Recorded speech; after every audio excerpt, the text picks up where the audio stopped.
పవన్ కళ్యాణ్ పై మాజీ మంత్రి వేముల ప్రశాంత్ రెడ్డి ఫైర్ అయ్యారు. పవన్ వెనక తెలంగాణ వ్యతిరేక శక్తులున్నాయని ఆరోపించారు.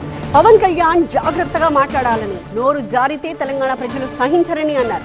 డిప్యూటీ సీఎంగా ఏపీ పునర్నిర్మాణానికి కృషి చేయాలి, తెలంగాణకు పవన్ అవసరం లేదు అన్నారు వేముల.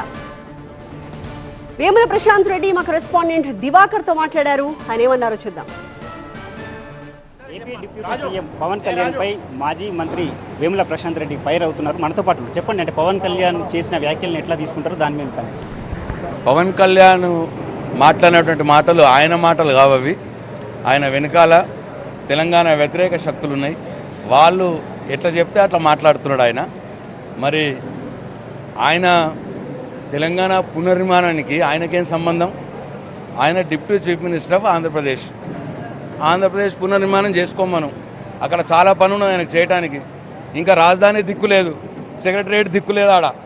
అవి వేసుకోమని, అవి కట్టుకోమని ఆ పునర్నిర్మాణం. మా దగ్గర ఆయనది అవసరం లేదు. కేసీఆర్ గారు 14 సంవత్సరాలు అలుపెరగని పోరాటం చేసి చావు నోట్లో తలబెట్టి తెలంగాణ రాష్ట్రాన్ని సాధించిండు. ఆ సాధించిన తెలంగాణని ఈ దేశంలోనే నంబర్ 1 రాష్ట్రంగా నిలబెట్టిండు. 10 సంవత్సరాలు ఆయన పాలనలో బ్రహ్మాండంగా పునర్నిర్మాణం చేసుకున్నాం మేము కేసీఆర్ గారి నాయకత్వంలో. ఇప్పుడు పవన్ కళ్యాణ్ గారి అవసరం ఏమాత్రం లేదు.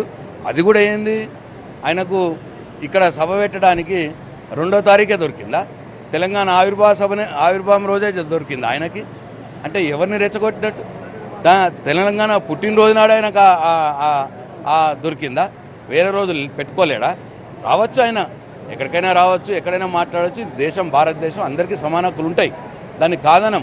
కానీ కావలసుకొని తెలంగాణ ఆవిర్భావం రోజు, తెలంగాణ ఏర్పడిన రోజు తెలంగాణ అంతా కూడా సంబరాలు చేసుకుంటుంటే ఈయనొచ్చి తెలంగాణ పునర్నిర్మాణం చేస్తా అని సభ పెట్టడం అంటే ఎవరిని రెచ్చగొట్టడానికి? దీని వెనకాల ఏ తెలంగాణ వ్యతిరేక శక్తి ఉన్నది? ఇది మాకు అర్థం కాదా? ప్రజలందరికీ కూడా అర్థమవుతా ఉన్నది. చంద్రబాబు నాయుడు డైరెక్షన్లో కుట్రలు జరుగుతున్నాయని చెప్తున్నారు. ఎలాంటి కుట్రలు? 100% చంద్రబాబు నాయుడు గారికి ఇంకా తెలంగాణ మీద ఆశ చావలే. ఆయనకు తెలంగాణ పచ్చబడ్డది. కేసీఆర్ గారి నాయకత్వంలో తెలంగాణ పచ్చబడ్డ తెలంగాణను చూస్తే ఆయనకు అసూయ కలుగుతూ ఉన్నది. ఇంకా తెలంగాణ మీద ఏదో ఒకటి దండయాత్ర చేయాలి, తెలంగాణని కబలించుకోవాలి, హైదరాబాద్ని చేతిలోకి తీసుకోవాలన్న ఆశ చంద్రబాబు నాయుడుకి ఇంకా సావలేదు. కాబట్టే ఇవాళ పవన్ కళ్యాణ్ రూపంలో, అట్లనే రేవంత్ రెడ్డి రూపంలో ఇవాళ తెలంగాణని సర్వనాశనం చేసే పనిలో ఉన్నారు అని చెప్పి తెలంగాణ సమాజం అంతా కూడా గమనిస్తూ ఉంది. మొత్తం మీద పవన్ కళ్యాణ్పై మాజీ మంత్రి వేముల ప్రశాంత్ రెడ్డి ఫైర్ అవుతున్నారు. తెలంగాణను పవన్ కళ్యాణ్ చేసేది ఏం లేదు, తెలంగాణ రాష్ట్ర ఏర్పాటు అయితే 11 రోజుల పాటు ఉపవాసం ఉన్న వ్యక్తి ఈ రాష్ట్రానికి ఏం న్యాయం చేస్తారని చెప్పి ప్రశ్నిస్తున్నారు. దాంతోపాటు చంద్రబాబు నాయుడు డైరెక్షన్లోనే వీళ్ళంతా కుట్రలు చేస్తున్నారని చెప్పి ఆరోపణలు చేస్తున్నటువంటి పరిస్థితి. కెమెరా పర్సన్ అభివృద్ధితో దివాకర్, TV9, నిజామాబాద్.